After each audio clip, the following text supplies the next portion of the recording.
ओम नमो नारायणाय। ओम श्री गणेशाय नमः। ओम नमः शिवाय। भक्तजनों, विद्वज्जनों और धर्म प्रेमी श्रोताओं, आप सभी का स्वागत है इस दिव्य कथा यात्रा में, जहां हम प्रवेश करने जा रहे हैं पावन पद्मा पुराना के एक अत्यंत प्रेरणादायी और मोक्षदायक अध्याय में। यह केवल एक कथा नहीं है, यह धर्म, तीर्थ, यमुना महिमा, शुभ और अशुभ कर्मों के गूढ़ सिद्धांत, स्वर्ग और नरक की वास्तविकता तथा भक्ति की परम शक्ति का दिव्य प्रकाश है। इस अध्याय में हम जानेंगे धर्मतीर्थ की अनुपम महिमा, यमुना स्नान का अद्भुत प्रभाव, एक धनवान वैश्य हेमकुंडल और उसके दो पुत्रों की चित्तचेतना को झकझोर देने वाली कथा, यमलोक का न्याय, नरक की भयावह यातनाएं और स्वर्ग की दिव्य विभूतियां, अहिंसा, दान, तप, प्राणायाम, एकादशी व्रत और वैष्णव भक्ति की सर्वोच्च महत्ता। यह अध्याय हमें बताता है कि मनुष्य का जन्म केवल भोग के लिए नहीं, बल्कि धर्म के संचय के लिए है। तीर्थ केवल स्थान नहीं, चेतना की शुद्धि का माध्यम है। यमुना केवल नदी नहीं, स्वयं पापों का दाह करने वाली दिव्य शक्ति है। और सबसे बढ़कर भगवान वासुदेव का स्मरण ही जीवन का परम आश्रय है। जब धर्मराज युधिष्ठिर के समक्ष देवर्षि नारदा यह पावन इतिहास सुनाते हैं, तब वे केवल तीर्थों का वर्णन नहीं करते, वे समस्त मानव जाति को यह सिखाते हैं कि कौन सा कर्म हमें स्वर्ग की ओर ले जाता है और कौन सा कर्म हमें अधोगति की ओर। इस कथा में आप देखेंगे कैसे अपार धन अर्जित करने वाला हेमकुंडल अंततः वैराग्य को प्राप्त होता है, कैसे उसके पुत्र अधर्म में गिरकर पतन को प्राप्त होते हैं, कैसे यमदूत आत्माओं को यमलोक ले जाते हैं, और कैसे एक क्षण का सत्संग, एक बार का यमुना स्नान तथा एक सच्चा पुण्यकर्म नरक के द्वार बंद कर सकता है। यह अध्याय हमें चेतावनी भी देता है। अधर्म का परिणाम अटल है, परंतु साथ ही यह आशा भी देता है। भक्ति और पुण्य का प्रभाव अनंत है। तो आइए मन को एकाग्र करें, श्रद्धा और भक्ति के साथ इस दिव्य पुराण प्रवाह में प्रविष्ट हों। अपने भीतर के संशयों को शांत करें और धर्म के इस प्रकाश को आत्मा में उतरने दें। अब प्रारंभ करते हैं पावन कथा। नारद जी कहते हैं, धर्म के ज्ञाता युधिष्ठिर, कुरुक्षेत्र से तीर्थयात्री को परम प्राचीन धर्म तीर्थ में जाना चाहिए, जहां महाभाग धर्म ने उत्तम तपस्या की थी। धर्मशील मनुष्य एकाग्रचित्त हो वहां स्नान करके अपनी 7 पीढ़ियों तक को पवित्र कर देता है। वहां से उत्तम कलाप वन की यात्रा करनी उचित है। उस तीर्थ में एकाग्रता पूर्वक स्नान करके मनुष्य अग्निष्टोम यज्ञ का फल पाता और विष्णुलोक को जाता है। राजन, तत्पश्चात मानव सौगंधिक वन की यात्रा करे। उस वन में प्रवेश करते ही वह सब पापों से मुक्त हो जाता है। उसके बाद नदियों में श्रेष्ठ सरस्वती आती हैं, जिन्हें छक्षा देवी भी कहते हैं। उनमें जहां वाल्मीकि बाबी से जल निकला है, वहां स्नान करे। फिर देवताओं तथा पितरों का पूजन करके मनुष्य अश्वमेध यज्ञ का फल पाता है। भारत, सुगंधा, शतकुंभा तथा पन्नयज्ञ की यात्रा करके मनुष्य स्वर्गलोक में प्रतिष्ठित होता है। तत्पश्चात तीनों लोकों में विख्यात सुवर्ण नामक तीर्थ में जाए। वहां पहुंचकर भगवान षड्डूर की पूजा करने से मनुष्य अश्वमेध यज्ञ का फल पाता और गणपतिप्द को प्राप्त होता है। वहां से धूमवंती को प्रस्थान करे। वहां 3 रात निवास करने वाला मनुष्य मनोवांछित कामनाओं को प्राप्त कर लेता है, इसमें तनिक भी संदेह नहीं है। देवी के दक्षिणार्ध भाग में रथावर्त नामक स्थान है। वहां जाकर श्रद्धालु एवं जितेंद्रिय पुरुष महादेव जी की कृपा से परमति को प्राप्त होता है। तत्पश्चात महागिरि को नमस्कार करके गड़जाद्वार, हरिद्वार की यात्रा करे तथा वहां एकाम्रचित्त हो कोटि तीर्थ में स्नान करे। ऐसा करने वाला पुरुष पुंडरीक यज्ञ का फल पाता और अपने कुल का भी उद्धार कर देता है। वहां 1 रात निवास करने से सहस्र गोदानों का फल मिलता है। सप्तगढ़, त्रिगढ़ और शक्रावर्त नामक तीर्थ में देवता तथा पितरों का विधिपूर्वक तर्पण करने वाला पुरुष पुण्यलोक में प्रतिष्ठित होता है। इसके बाद कनखल में स्नान करके 3 रात तक उपवास करने वाला मनुष्य अश्वमेध यज्ञ का फल पाता और स्वर्गलोक को जाता है। वहां से ललिता में, जो राजा शंतनु का उत्तम तीर्थ है, जाना चाहिए। राजन, वहां स्नान करने से मनुष्य की कभी दुर्गति नहीं होती, महाराज युधिष्ठिर। तत्पश्चात उत्तम कालिंदी तीर्थ की यात्रा करनी चाहिए। वहां स्नान करने से मनुष्य दुर्गति में नहीं पड़ता। नरश्रेष्ठ, पुष्कर, कुरुक्षेत्र, ब्रह्मावर्त, पृथुदक, अविमुक्त क्षेत्र, काशी तथा सुवर्ण नामक तीर्थ में भी जिस फल की प्राप्ति नहीं होती, वह यमुना में स्नान करने से मिल जाता है। निष्काम या सकाम भाव से भी जो यमुना जी के जल में गोता लगाता है, उसे इस लोक और परलोक में दुख नहीं देखना पड़ता। जैसे कामधेनु और चिंतामणि मनोगत कामनाओं को पूर्ण कर देती हैं, उसी प्रकार यमुना में किया हुआ स्नान सारे मनोरथों को पूर्ण करता है। सत्ययुग में तप, त्रेता में ज्ञान, द्वापर में यज्ञ तथा कलियुग में दान सर्वश्रेष्ठ माने गए हैं, किंतु कलिंद कन्या यमुना सदा ही शुभकारिणी हैं। राजन, यमुना के जल में स्नान करना सभी वर्णों तथा समस्त आश्रमों के लिए धर्म है। मनुष्य को चाहिए कि वह भगवान वासुदेव की प्रसन्नता, समस्त पापों की निवृत्ति तथा स्वर्गलोक की प्राप्ति के लिए यमुना के जल में स्नान करे। यदि यमुना स्नान का अवसर न मिला तो सुंदर, सुपुष्ट, बलिष्ठ एवं नाशवान शरीर की रक्षा करने से क्या लाभ। विष्णु भक्ति से रहित ब्राह्मण, विद्वान पुरुषों से रहित श्राद्ध, ब्राह्मण भक्ति से शून्य क्षत्रिय, दुराचार से दूषित कुल, दंभयुक्त धर्म, क्रोधपूर्वक किया हुआ तप, दृढ़तारहित ज्ञान, प्रमादपूर्वक किया हुआ शास्त्राध्ययन, परपुरुष में आसक्ति रखने वाली नारी, मद्युक्त ब्रह्मचारी, बुझी हुई आग में किया हुआ हवन, कपटपूर्ण भक्ति, जीविका का साधन बनी हुई कन्या, अपने लिए बनाई हुई रसोई, शूद्र सन्यासी का साधा हुआ योग, कृपण का धन, अभ्यास रहित विद्या, विरोध पैदा करने वाला ज्ञान, जीविका के साधन बने हुए तीर्थ और व्रत, असत्य और चुगली से भरी हुई वाणी, 6 कानों में पहुंचा हुआ गुप्त मंत्र, चंचल चित्त से किया हुआ जप, अभश्रोत्रिय को दिया हुआ दान, नास्तिक मनुष्य तथा अश्रद्धापूर्वक किया हुआ समस्त पारलौकिक कर्म, सबके सब जिस प्रकार नष्ट प्राय माने गए हैं, वैसे ही यमुना स्नान के बिना मनुष्यों का जन्म भी नष्ट ही है। मन, वाणी और क्रिया द्वारा किए हुए आर्द्र, शुष्क, लघु और स्थूलस भी प्रकार के पापों को यमुना का स्नान दग्ध कर देता है, ठीक उसी तरह जैसे आग लकड़ी को जला डालती है। राजन, जैसे भगवान विष्णु की भक्ति में सभी मनुष्यों का अधिकार है, उसी प्रकार यमुना देवी सदा सबके पापों का नाश करने वाली हैं। यमुना में किया हुआ स्नान ही सबसे बड़ा मंत्र, सबसे बड़ी तपस्या और सबसे बढ़कर प्रायश्चित्त है। यदि मथुरा की यमुना प्राप्त हो जाए तो उन्हें मोक्ष देने वाली मानी गई हैं। अन्यत्र की यमुना पुण्य में तथा महापातकों का नाश करने वाली हैं, किंतु मथुरा में बहने वाली यमुना देवी विष्णु भक्ति प्रदान करती हैं। राजन, इस विषय में मैं तुमसे एक प्राचीन इतिहास का वर्णन करता हूँ। पूर्व काल के सत्ययुग की बात है। निषद नामक सुंदर नगर में एक वैश्य रहते थे। उनका नाम हेमकुंडल था। वे उत्तम कुल में उत्पन्न होने के साथ ही सत्कर्म करने वाले थे। देवता, ब्राह्मण और अग्नि की पूजा करना उनका नित्य का नियम था।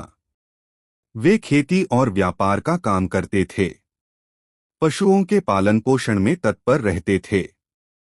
दूध, दही, मट्ठा, घास, लकड़ी, फल, मूल, लवण, अदरक, पीपल, धान्य, शाक, तैल, भांति भांति के वस्त्र, धातुओं के सामान और ईख के रस से बने हुए खाद्य पदार्थ, गुड़, खाड़, शक्कर आदि, इन्हीं सब वस्तुओं को सदा बेचा करते थे। इस तरह नाना प्रकार के अन्यान्य उपायों से वैश्य ने 8 करोड़ स्वर्ण मुद्राएं पैदा की। इस प्रकार व्यापार करते करते उनके कानों तक के बाल सफेद हो गए। तदंतर उन्होंने अपने चित्त में संसार की क्षणभंजलुरता का विचार करके उस धन के 6ठे भाग से धर्म का कार्य करना आरंभ किया।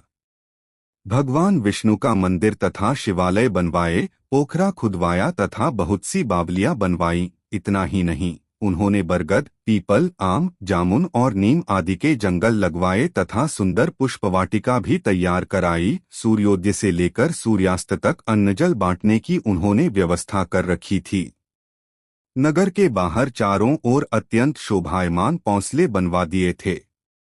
राजन, पुराणों में जो दान प्रसिद्ध हैं, वे सभी दान उन धर्मात्मा व्यय ने दिए थे। वे सदा ही दान, देव पूजा तथा अतिथि सत्कार में लगे रहते थे। इस प्रकार धर्म कार्य में लगे हुए वैश्य के दो पुत्र हुए। उनके नाम थे श्री कुंडल और विकुंडल। उन दोनों के सिर पर घर का भार छोड़कर हेमकुंडल तपस्या करने के लिए वन में चले गए। वहां उन्होंने सर्वश्रेष्ठ देवता वरदायक भगवान गोविंद की आराधना में संलग्न हो तपस्या द्वारा अपने शरीर को क्षीण कर डाला तथा निरंतर श्री वासुदेव में मन लगाए रहने के कारण वे वैष्णव धाम को प्राप्त हुए, जहां जाकर मनुष्य को शोक नहीं करना पड़ता। तत्पश्चात उस वैश्य के दोनों पुत्र जब तरुण हुए तो उन्हें बड़ा अभिमान हो गया। वे धन के गर्व से उन्मत्त हो उठे। उनका आचरण बिगड़ गया। वे दुर्व्यसनों में आसक्त हो गए। धर्म कर्मों की ओर उनकी दृष्टि नहीं जाती थी। वे माता की आज्ञा तथा वृद्ध पुरुषों का कहना नहीं मानते थे। दोनों ही दुरात्मा और कुमार्गगामी हो गए। वे अधर्म में ही लगे रहते थे। उन दुष्टों ने पराई स्त्रियों के साथ व्यभिचार आरंभ कर दिया। वे गाने बजाने में मस्त रहते और सैकड़ों वेश्याओं को साथ रखते थे। चिकनी चुपड़ी बातें बनाकर हामेहा मिलाने वाले चापलूस ही उनके सड्ढी थे। उन्हें मद्य पीने का चस्का लग गया था। इस प्रकार सदा भोग परायण होकर पिता के धन का नाश करते हुए वे दोनों भाई अपने रमणीय भवन में निवास करते थे। धन का दुरुपयोग करते हुए उन्होंने वेश्याओं, गुंडों, नटों, मल्लों, चारणों तथा बंदियों को अपना सारा धन लुटा दिया। उसर में डाले हुए बीज की भांति सारा धन उन्होंने अपात्रों को ही दिया। सत्पात्र को कभी दान नहीं दिया, ब्राह्मण के मुख में अन्न का होम नहीं किया तथा समस्त भूतों का भरण पोषण करने वाले सर्वपापनाशक भगवान विष्णु की कभी पूजा नहीं की। इस प्रकार उन दोनों का धन थोड़े ही दिनों में समाप्त हो गया।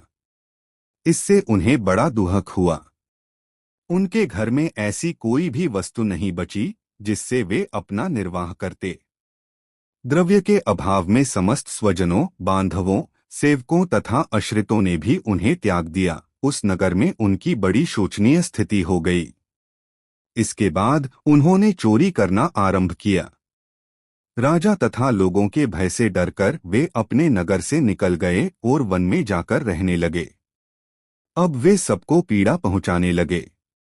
इस प्रकार पापपूर्ण आहार से उनकी जीविका चलने लगी।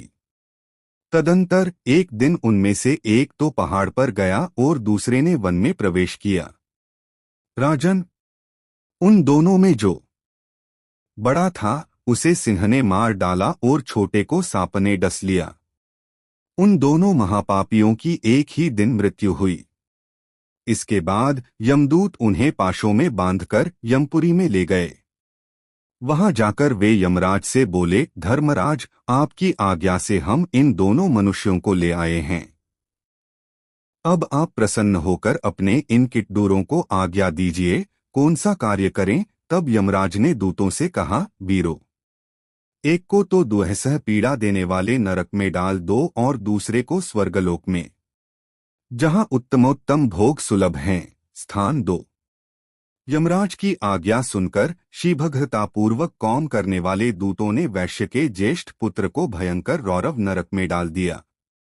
इसके बाद उनमें से किसी श्रेष्ठ दूत ने दूसरे पुत्र से मधुर वाणी में कहा, विकुंडल, तुम मेरे साथ आओ, मैं तुम्हें स्वर्ग में स्थान देता हूँ। तुम वहां अपने पुण्य कर्म द्वारा उपार्जित दिव्य भोगों का उपभोग करो। यह सुनकर विकुंडल के मन में बड़ा हर्ष हुआ। मार्ग में अत्यंत विस्मित होकर उसने दूत से पूछा, दूत प्रवर, मैं आपसे अपने मन का एक संदेह पूछ रहा हूँ। हम दोनों भाइयों का एक ही कुल में जन्म हुआ।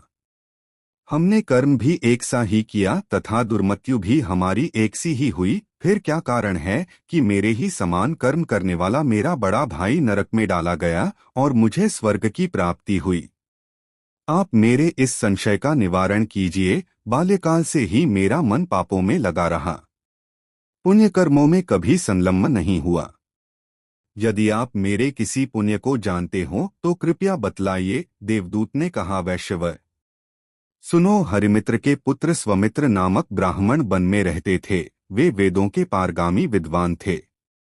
यमुना के दक्षिण किनारे उनका पवित्र आश्रम था। उस वन में रहते समय ब्राह्मण देवता के साथ तुम्हारी मित्रता हो गई थी।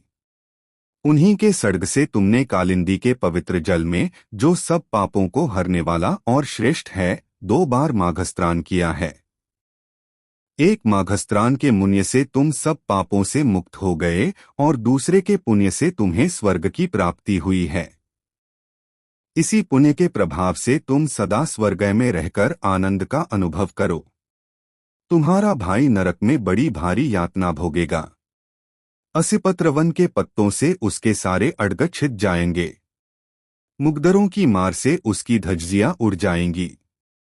शिला की चट्टानों पर पटककर उसे चूर चूर कर दिया जाएगा तथा वह दहकते हुए अजजारों में भूना जाएगा। दूत की यह बात सुनकर विकुंडल को भाई के दुहक से बड़ा दुहक हुआ। उसके सारे शरीर के रोंगटे खड़े हो गए। वह दीन और विनीत होकर बोला, साधो, सत्पुरुषों में 7 पग साथ चलने मात्र से मैत्री हो जाती है तथा वह उत्तम फल देने वाली होती है। आप मित्र भाव का विचार करके मेरा उपकार करें। मैं आपसे उपदेश सुनना चाहता हूँ। मेरी समझ में आप सर्वज्ञ हैं। कृपा करके बताइए, मनुष्य किस कर्म के अनुष्ठान से यमलोक का दर्शन नहीं करते तथा कौन सा कर्म करने से वे नरक में जाते हैं? देवदूत ने कहा, जो मन, वाणी और क्रिया द्वारा कभी किसी भी अवस्था में दूसरों को पीड़ा नहीं देते, वे यमराज के लेक में नहीं जाते। अहिंसा परम धर्म है। अहिंसा ही श्रेष्ठ तपस्या है तथा अहिंसा को ही मुनियों ने सदा श्रेष्ठ दान बताया है। जो मनुष्य दयालु हैं वे मच्छर, सांप, दांस, खटमल तथा मनुष्यस्व को अपने ही समान देखते हैं। जो अपनी जीविका के लिए जलचर और थलचर जीवों की हत्या करते हैं, वे कालसूत्र नामक नरक में पड़कर दुर्गति भोगते हैं। वहां उन्हें कुत्ते का मांस खाना तथा पीप और रक्त पीना पड़ता है। वे चर्बी की कीच में डूबकर अधोमुखी कीड़ों के द्वारा डिंसे जाते हैं। अंधेरे में पड़कर वे एक दूसरे को खाते और परस्पर आघात करते हैं। इस अवस्था में भयडूर चीत्कार करते हुए वे एक कल्प तक वहां निवास करते हैं। नरक से निकलने पर उन्हें दीर्घकाल तक स्थावर योनि में रहना पड़ता है। उसके बाद वे क्रूर प्राणी सैकड़ों बार तिर्यक योनियों में जन्म लेते हैं और अंत में मनुष्य योनि के भीतर जन्म से अंधे, काने, कुबड़े, पहक, दरिद्र तथा अडभहीन होकर उत्पन्न होते हैं। इसलिए जो दोनों लोकों में सुख पाना चाहता है, उस धर्मज्ञ पुरुष को उचित है कि इस लोक और परलोक में मन, वाणी तथा क्रिया के द्वारा किसी भी जीव की हिंसा न करे। प्राणियों की हिंसा करने वाले लोग दोनों लोकों में कहीं भी सुख नहीं पाते। जो किसी जीव की हिंसा नहीं करते, उन्हें कहीं भी भय नहीं होता। जैसे नदियां समुद्र में मिलती हैं, उसी प्रकार समस्त धर्म अहिंसा में लय हो जाते हैं, यह निश्चित बात है। वैज्य प्रवर, जिसने इस लोक में संपूर्ण भूतों को अभयदान कर दिया है, उसी ने संपूर्ण तीर्थों में स्नान किया है तथा वह संपूर्ण यज्ञों की दीक्षा ले चुका है। वर्णाश्रम धर्म में स्थित होकर शास्त्रोक्त आज्ञा का पालन करने वाले समस्त जितेंद्रिय मनुष्य सनातन ब्रह्मलोक को प्राप्त होते हैं। जो इष्ट और पूर्त में लगे रहते हैं, पंचयज्ञों का अनुष्ठान किया करते हैं, जिनके मन में सदा दगैरा भरी रहती है, जो विषयों की ओर से निवृत्त, सामर्थ्यशाली, वेदवादी तथा सदा अग्निहोत्र प्रायण हैं, वे ब्राह्मण स्वर्गगामी होते हैं। शत्रुओं से घिरे होने पर भी जिनके मुख पर कभी दीनता का भाव नहीं आता, जो शूरवीर हैं, जिनकी मृत्यु संग्राम में ही होती है, जो अनाथ स्त्रियों, ब्राह्मणों तथा शरणागतों की रक्षा के लिए अपने प्राणों की बलि दे देते हैं, तथा जो पन्न, अंध, बालवृद्ध, अनाथ, रोगी तथा दरिद्रों का सदा पालन पोषण करते हैं, वे सदा स्वर्ग में रहकर आनंद भोगते हैं। जो कीचड़ में फंसी हुई गाय तथा रोग से आतुर ब्राह्मण को देखकर उनका उद्धार करते हैं, जो गौओं को ग्रास अर्पण करते, गौओं की सेवा शुश्रूषा में रहते तथा गौओं की पीठ पर कभी सवारी नहीं करते, वे स्वर्गलोक के निवासी होते हैं।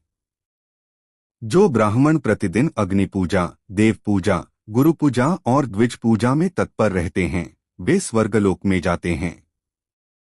बावली, कुआं और पोखरे बनवाने आदि के पुण्य का कभी अंत नहीं होता, क्योंकि वहां जलचर और थलचर जीव सदा अपनी इच्छा के अनुसार जल पीते रहते हैं।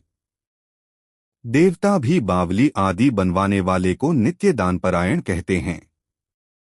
वैश्यवर प्राणी जैसे जैसे बावली आदि का जल पीते हैं, वैसे ही वैसे धर्म की वृद्धि होने से उसके बनवाने वाले मनुष्य के लिए स्वर्ग का निवास अक्षय होता जाता है। जल प्राणियों का जीवन है। जल के ही आधार पर प्राण टिके हुए हैं। पातकी मनुष्य भी प्रतिदिन स्नान करने से पवित्र हो जाते हैं। प्रातः काल का स्नान बाहर और भीतर के मल को भी धो डालता है। प्रातः स्नान से निष्पाप होकर मनुष्य कभी नरक में नहीं पड़ता। जो बिना स्नान किए भोजन करता है, वह सदा मल का भोजन करने वाला है। जो मनुष्य रत्नान नहीं करता, देवता और पितर उससे विमुख हो जाते हैं। वह अपवित्र माना गया है। वह नरक भोगकर कीट्योनि को प्राप्त होता है। जो लोग पर्व के दिन नदी की धारा में स्नान करते हैं, बेन तो नरक में पड़ते हैं और न किसी नीच योनि में ही जन्म लेते हैं। उनके लिए बुरे स्वप्न और बुरी चिंताएं सदा निष्फल होती हैं। विकुंडल जो पृथ्वी, सुवर्ण और गौइन का 16 बार दान करते हैं, वे स्वर्गलोक में जाकर फिर वहां से वापस लौट नहीं आते।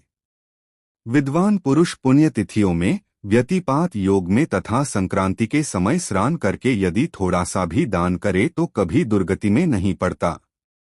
जो मनुष्य सत्यवादी, सदा मौन धारण करने वाले, प्रियवक्ता, क्रोधहीन, सदाचारी, अधिक बकवाद न करने वाले, दूसरों के दोष न देखने वाले, सदा सब प्राणियों पर दया करने वाले, दूसरों की गुप्त बातों को प्रकट न करने वाले तथा दूसरों के गुणों का बखान करने वाले हैं। जो दूसरे के धन को तिनके के समान समझकर मन से भी उसे लेना नहीं चाहते, ऐसे लोगों को नरकयातना का अनुभव नहीं करना पड़ता। जो दूसरों पर कलड्ड लगाने वाला, पाखंडी, महापापी और कठोर वचन बोलने वाला है, वह प्रचुरकाल तक नरक में पकाया जाता है। कुतप्न पुरुष का तीखे की सेवन तथा तपस्या से भी उद्धार नहीं होता। उसे नरक में दीर्घकाल तक भयजूर यातना सहन करनी पड़ती है। जो मनुष्य जितेंद्रिय तथा मिताहारी होकर पृथ्वी के समस्त तीर्थों में स्नान करता है, वह यमराज के घर नहीं जाता। तीर्थ में कभी पातक न करें, तीर्थ की कभी जीविका का साधन न बनाए, तीर्थ में दान न ले तथा वहां धर्म को बेचे नहीं। तीर्थ में किए हुए पातक का क्षय होना कठिन है। तीर्थ में लिए हुए दान का पचाना मुद्दिकल है। जो एक बार भी गड्जाजी के जल में स्नान करके गड्डा जल से पवित्र हो चुका है, उसने चाहे राशि राशि पाप किए हों, फिर भी वह नरक में नहीं पड़ता। हमारे सुनने में आया है कि व्रत, दान, तप, यज्ञ तथा पवित्रता के अन्यान्य साधन गड्जा की एक बूंद से अभिषिक्त हुए पुरुष की समानता नहीं कर सकते। जो धर्मद्रव धर्म का ही द्रवीभूत स्वरूप है, जल का आदि कारण है, भगवान विष्णु के चरणों से प्रकट हुआ है तथा जिसे भगवान षड्डूर ने अपने मस्तक पर धारण कर रखा है, वह गजगाजी का निर्मल जल प्रकृति से परे निर्गुण ब्रह्मा ही है, इसमें तनिक भी संदेह नहीं है। आठ ब्रह्मांड के भीतर ऐसी कौन सी वस्तु है जो गडराजल की समानता कर सके? जो 100 योजन दूर से भी गड्डा कहता है, वह मनुष्य नरक में नहीं पड़ता, फिर गडाजी के समान कौन हो सकता है? नरक देने वाला पापकर्म दूसरे किसी उपाय से तत्काल दग्ध नहीं हो सकता, इसलिए मनुष्यों को प्रयत्नपूर्वक गड़ाजी के जल में स्नान करना चाहिए। जो ब्राह्मण दान लेने में समर्थ होकर भी उससे अलग रहता है, वह आकाश में तारा बनकर चिरकाल तक प्रकाशित होता रहता है। जो कीचड़ से गौ का उद्धार करते हैं, रोगियों की रक्षा करते हैं तथा गौशाला में जिनकी मृत्यु होती है, उन्हीं लोगों के लिए आकाश में स्थित तारामय लोक हैं। सदा प्राणायाम करने वाले द्विज यमलोक का दर्शन नहीं करते। वे पापी हों तो भी प्राणायाम से ही उनका पाप नष्ट हो जाता है। वैश्यवर, यदि प्रतिदिन 16 प्राणायाम किए जाए तो वे साक्षात ब्रह्मघाती को भी पवित्र कर देते हैं।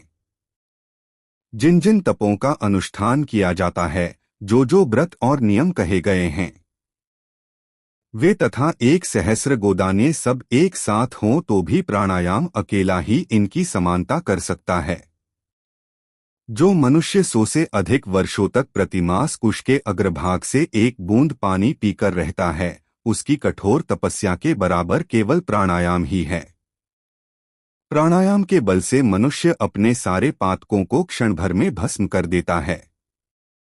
जो नरश्रेष्ठ पराई स्त्रियों को मातांकन समान समझते हैं, वे कभी यमयातना में नहीं पड़ते। जो पुरुष मन से भी पराई स्त्रियों का सेवन नहीं करता, उसने इस लोक और परलोक के साथ समूची पृथ्वी को धारण कर रखा है। इसलिए परस्त्री सेवन का परित्याग करना चाहिए। पराई स्त्रियां 21 पीढ़ियों को नरकों में ले जाती हैं। जो क्रोध का कारण उपस्थित होने पर भी कभी क्रोध के वशीभूत नहीं होता, उस अक्रोधी पुरुष को इस पृथ्वी पर स्वर्ग का विजेता समझना चाहिए। जो पुत्र माता पिता की देवता के समान आराधना करता है, वह कभी यमराज के घर नहीं जाता। स्त्रियां अपने शील सदाचार की रक्षा करने से इस लोक में धन्य मानी जाती हैं। शील भ्रष्ट होने पर स्त्रियों को अत्यंत भय दूर यमलोक की प्राप्ति होती है। आठ स्त्रियों को दुष्टों के सड़का परित्याग करके सदा अपने शील की रक्षा करनी चाहिए। वेश्यवर, शील से नारियों को उत्तम स्वर्ग की प्राप्ति होती है, इसमें तनिक भी संदेह नहीं है। जो शास्त्र का विचार करते हैं, वेदों के अभ्यास में लगे रहते हैं, पुराण संहिता को सुनाते तथा पढ़ते हैं, स्मृतियों की व्याख्या और धर्मों का उपदेश करते हैं तथा वेदांत में जिनकी निष्ठा है, उन्होंने इस पृथ्वी को धारण कर रखा है। उपर्युक्त विषयों के अभ्यास की महिमा से उन सबके पाप नष्ट हो जाते हैं तथा वे ब्रह्मलोक को जाते हैं, जहां मोह का नाम भी नहीं है। जो अनजान मनुष्य को वेद शास्त्र का ज्ञान प्रदान करता है, उसकी वेद भी प्रशंसा करते हैं, क्योंकि वह भवबंधन को नष्ट करने वाला है। वैष्णव पुरुष यमलोक तथा वहां के भयदूर प्राणियों का कदापि दर्शन नहीं करते। यह बात मैंने बिल्कुल सच सच बताई है। यमुना के भाई यमराज हम लोगों से सदा ही और बारंबार कहा करते हैं कि तुम लोग वैष्णवों को छोड़ देना, ये मेरे अधिकार में नहीं है। जो प्राणी प्रसड्रवश एक बार भी भगवान केशव का स्मरण कर लेते हैं, उनकी समस्त पापराशि नष्ट हो जाती है तथा वे श्री विष्णु के परमपद को प्राप्त होते हैं। दुराचारी, पापी अथवा सदाचारी कैसा भी क्यों न हो, जो मनुष्य भगवान विष्णु का भजन करता है, उसे तुम लोग सदा दूर से ही त्याग देना। जिनके घर में वैष्णव भोजन करता हो, जिन्हें वैष्णवों का सड़ह प्राप्त हो, वे भी तुम्हारे लिए त्याग देने योग्य हैं, क्योंकि वैष्णवों के सड़ से उनके पाप नष्ट हो गए हैं। पापिष्ठ मनुष्यों को नरक समुद्र से पार जाने के लिए भगवान विष्णु की भक्ति के सिवा दूसरा कोई उपाय नहीं है।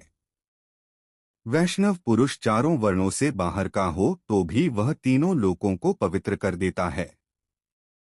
मनुष्यों के पाप दूर करने के लिए भगवान के गुण, कर्म और नामों का संकीर्तन किया जाए, इतने बड़े प्रयास की कोई आवश्यकता नहीं है, क्योंकि अजामिल जैसा पापी भी मृत्यु के समय नारायण नाम से अपने पुत्र को पुकार कर भी मुक्ति पा गया।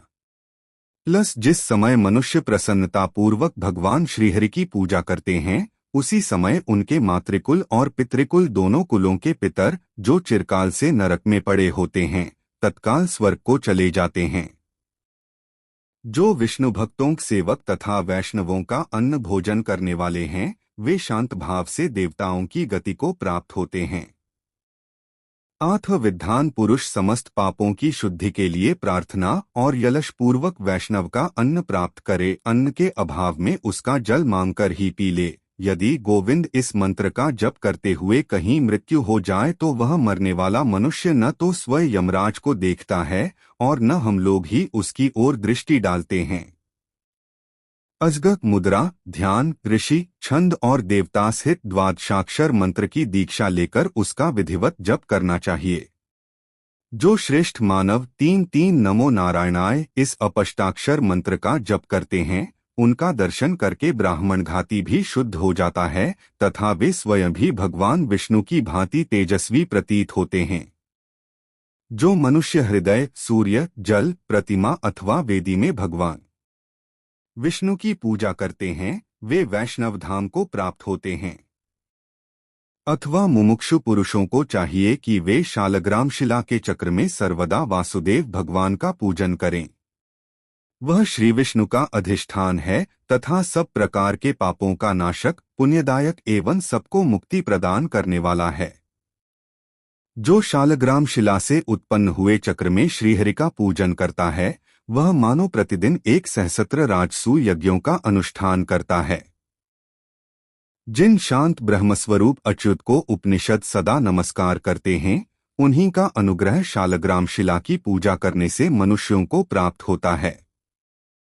जैसे महान काष्ठ में स्थित अग्नि उसके अग्रभाग में प्रकाशित होती है, उसी प्रकार सर्वत्र व्यापक भगवान विष्णु शालग्राम शिला में प्रकाशित होते हैं। जिसने शालग्राम शिला से उत्पन्न चक्र में श्रीहरि का पूजन कर लिया, उसने अग्निहोत्र का अनुष्ठान पूर्ण कर लिया तथा समुद्रों सहित सारी पृथ्वी दान दे दी। जो नराधम इस लोक में काम, क्रोध और लोभ से व्याप्त हो रहा है, वह भी शालग्राम शिला के पूजन से श्रीहरि के लोक को प्राप्त होता है। वैद्य शालग्राम शिला की पूजा करने से मनुष्य तीर्थ, दान, यज्ञ और व्रतों के बिना ही मोक्ष प्राप्त कर लेते हैं। शालग्राम शिला की पूजा करने वाला मानव पापी हो तो भी नरक, गर्भवास, तिर्यग्योनि तथा कीटयोनि को नहीं प्राप्त होता। गड्ढा, गोदावरी और नर्मदा आदि जो मुक्तिदायिनी नदियां हैं, वे सबकी सब शालग्राम शिला के जल में निवास करती हैं। शालग्राम शिला के लिडर का एक बार भी पूजन करने पर ज्ञान से रहित मनुष्य भी मोक्ष प्राप्त कर लेते हैं। जहाँ शालग्राम शिलारूपी भगवान केशव विराजमान रहते हैं, वहाँ संपूर्ण देवता, यज्ञ एवं 14 भुवनों के प्राणी वर्तमान रहते हैं। जो मनुष्य शालग्राम शिला के निकट श्राद्ध करता है, उसके पितर 100 कल्पों तक द्युलोक में तृप्त रहते हैं। जहाँ शालग्राम शिला रहती है, वहाँ की 3 योजन भूमि तीर्थ स्वरूप मानी गई है। वहाँ किए हुए दान और होम सब कोटि गुना अधिक फल देते हैं। जो 1 बूंद के बराबर भी शालग्राम शिला का जल पी लेता है, उसे फिर माता के स्तनों का दूध नहीं पीना पड़ता, वह मनुष्य भगवान विष्णु को प्राप्त कर लेता है। जो शालग्राम शिला के चक्र का उत्तम दान देता है, उसने पर्वत, वन और काननों सहित मानो समस्त भूमंडल का दान कर दिया। जो मनुष्य शालग्राम शिला को बेचकर उसकी कीमत उगाहता है, वह विक्रेता, उसकी बिक्री का अनुमोदन करने वाला तथा उसकी परख करते समय अधिक प्रसन्न होने वाला, ये सभी नस्क में जाते हैं और जब तक संपूर्ण भूतों का प्रलय नहीं हो जाता, तब तक वहीं बने रहते हैं। वे ये अधिक कहने से क्या लाभ। पाप से डरने वाले मनुष्य को सदा भगवान वासुदेव का स्मरण करना चाहिए। श्रीहरि का स्मरण समस्त पापों को हरने वाला है। मनुष्य वन में रहकर अपनी इंद्रियों का संयम करते हुए घोर तपस्या करके जिस फल को प्राप्त करता है, वह भगवान विष्णु को नमस्कार करने से ही मिल जाता है। मनुष्य मोह के वशीभूत होकर अनेकों पाप करके भी यदि सर्वपापापहारी श्रीहरि के चरणों में मस्तक झुकाता है, तो वह नरक में नहीं जाता। भगवान विष्णु के नामों का संकीर्तन करने से मनुष्य भूमंडल के समस्त तीर्थों और पुण्य स्थानों के सेवन का पुण्य प्राप्त कर लेता है। जो शाही धनुष धारण करने वाले भगवान विष्णु की शरण में जा चुके हैं, वे शरणागत मनुष्य न तो यमराज के लोक में जाते हैं और न नरक में ही निवास करते हैं।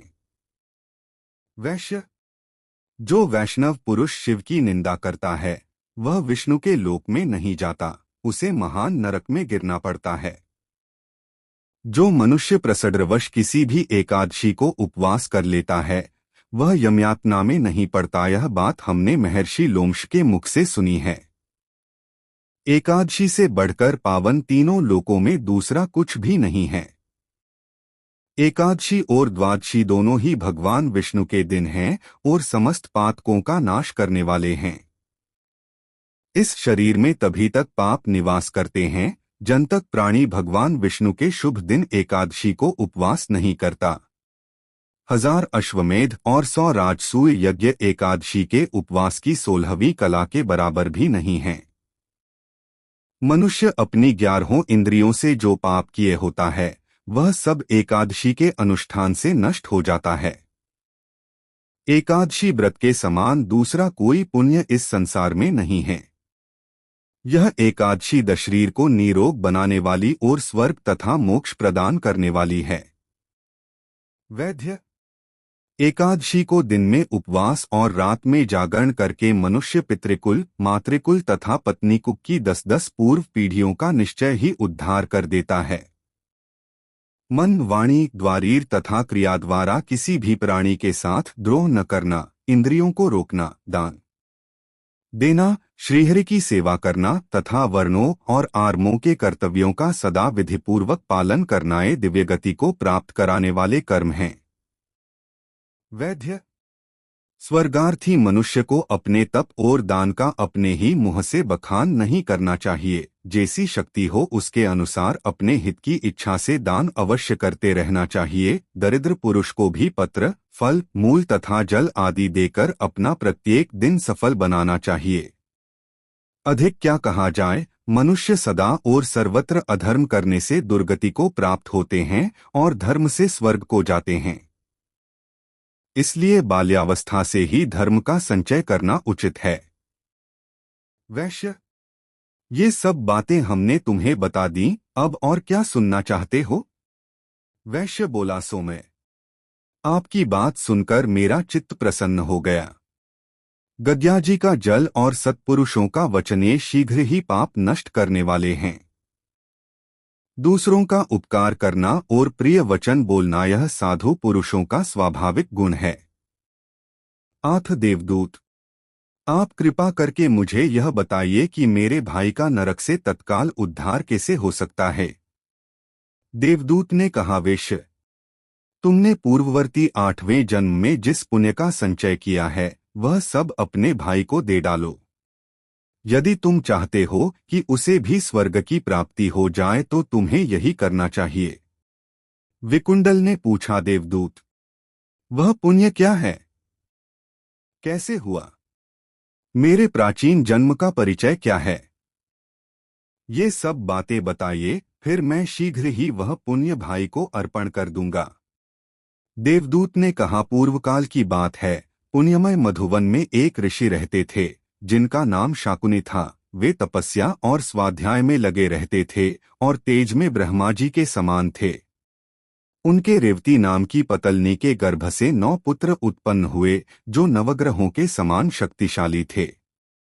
उनमें से ध्रुव, शाली, बुध, तार और ज्योतिष्मान हुए 5 पुत्र अग्निहोत्री हुए। उनका मन गृहस्थ धर्म के अनुष्ठान में लगता था।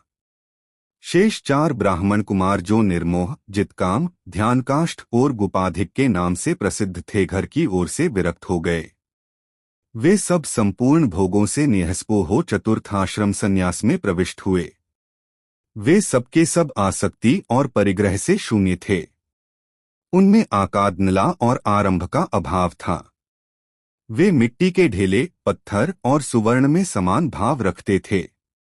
जिस किसी भी वस्तु से अपना शरीर ढक लेते थे। जो कुछ भी खाकर पेट भर लेते थे, जहां सांझ हुई वहीं ठहर जाते थे। वे नित्य भगवान का ध्यान किया करते थे। उन्होंने निद्रा और आहार को जीत लिया था। वे बात और शीत का कष्ट सहन करने में पूर्ण समर्थ थे तथा समस्त चराचर जगत को विष्णु रूप देखते हुए लीलापूर्वक पृथ्वी पर विचरते रहते थे। उन्होंने परस्पर मौन व्रत धारण कर लिया था। वे स्वल्प मात्रा में भी कभी किसी क्रिया का अनुष्ठान नहीं करते थे। उन्हें तत्वज्ञान का साक्षात्कार हो गया था। उनके सारे संशय दूर हो चुके थे और वे चिन्मय तत्व के विचार में अत्यंत प्रवीण थे। वैश्य, उन दिनों तुम अपने पूर्ववर्ती 8वें जन्म में एक गृहस्थ ब्राह्मण के रूप में थे। तुम्हारा निवास मध्य प्रदेश में था। एक दिन उपर्युक्त चारों ब्राह्मण सन्यासी किसी प्रकार घूमते घामते मध्याह्न के समय तुम्हारे घर पर आए। उस समय उन्हें भूख और प्यास सता रही थी। बलिवेश्वदेव के पश्चात तुमने उन्हें अपने घर के आंगन में उपस्थित देखा। उन पर दृष्टि पड़ते ही तुम्हारे नेत्रों में आनंद के आंसू छलक आए। तुम्हारी वाणी गदगद हो गई। तुमने बड़े वेग से दौड़कर उनके चरणों में साष्टांग प्रणाम किया। फिर बड़े आदर भाव के साथ दोनों हाथ जोड़कर मधुर वाणी से उन सबका अभिनंदन करते हुए कहा, महानुभाव, आज मेरा जन्म और जीवन सफल हो गया। आज मुझ पर भगवान विष्णु प्रसन्न हैं। मैं सनाथ और पवित्र हो गया। आज मैं, मेरा घर तथा मेरे सभी कुटुंबी धन्य हो गए। आज मेरे पितर धन्य हैं, मेरी गोए धन्य हैं, मेरा शास्त्राध्ययन तथा धन भी धन्य है, क्योंकि इस समय आप लोगों के इन चरणों का दर्शन हुआ, जो तीनों तापों का विनाश करने वाला है। भगवान विष्णु की भांति आप लोगों का दर्शन भी किसी धन्य व्यक्ति को ही होता है।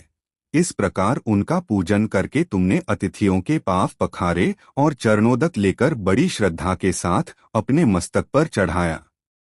फिर चंदन, फूल, अक्षत, धूप और दीप आदि के द्वारा भक्तिभाव के साथ उन यतियों की पूजा करके उन्हें उत्तम अन्न भोजन कराया। वे चारों परमहंस तृप्त होकर रात को तुम्हारे भवन में विश्राम और सूर्य आदि के भी प्रकाशक परब्रह्म का ध्यान करते रहे। उनका आतिथ्य सत्कार करने से जो पुण्य तुम्हें प्राप्त हुआ है, उसका 1000 मुखों से भी वर्णन करने में मैं असमर्थ हूँ। भूतों में प्राणधारी श्रेष्ठ हैं, उनमें भी बुद्धिजीवी, बुद्धिजीवियों में भी मनुष्य और मनुष्यों में भी ब्राह्मण श्रेष्ठ हैं। ब्राह्मणों में विद्वान, विद्वानों में पवित्र बुद्धि वाले पुरुष, उनमें भी कर्म करने वाले व्यक्ति तथा उनमें भी ब्रह्मज्ञानी पुरुष सबसे श्रेष्ठ हैं। इस प्रकार ब्रह्मज्ञानी तीनों लोकों में सर्वश्रेष्ठ माने गए हैं। आथ सबके परमप्रिय हैं। उनका सड़ महान पातकों का नाश करने वाला है। यदि कभी किसी गृहस्थ के घर पर ब्रह्मज्ञानी महात्मा आकर संतोषपूर्वक विश्राम करें तो वे उसके जन्म भर के पापों का अपने दृष्टिपात मात्र से नाश कर डालते हैं। एक रात गृहस्थ के घर पर विश्राम करने वाला सन्यासी उसके जीवन भर के सारे पापों को भस्म कर देता है। वैश्य, वही पुण्य तुम अपने भाई को दे दो, जिसके द्वारा उसका नरक से उद्धार हो जाए। देवदूत की यह बात सुनकर विकुंडल ने तत्काल ही वह पुण्य अपने भाई को दे दिया। तब उसका भाई भी प्रसन्न होकर नरक से निकल आया। फिर तो देवताओं ने उन दोनों पर पुष्पों की वृष्टि करते हुए उनका पूजन किया तथा वे दोनों भाई स्वर्गलोक में चले गए। तदंतर दोनों से सम्मानित होकर देवदूत यमलोक में लौट आया। नारद जी कहते हैं, राजन, देवदूत का वचन वेदवाक्य के समान था। उसमें संपूर्ण लोक का ज्ञान भरा था। उसे वैश्यपुत्र विकुंडल ने सुना और अपने किए हुए पुण्य का दान देकर अपने भाई को भी तार दिया। तत्पश्चात वह भाई के साथ ही देवराज इंद्र के श्रेष्ठ लोक में गया। जो इस इतिहास को पढ़ेगा या सुनेगा, वह शोकरहित होकर सहस्त्र गोदान का फल प्राप्त करेगा।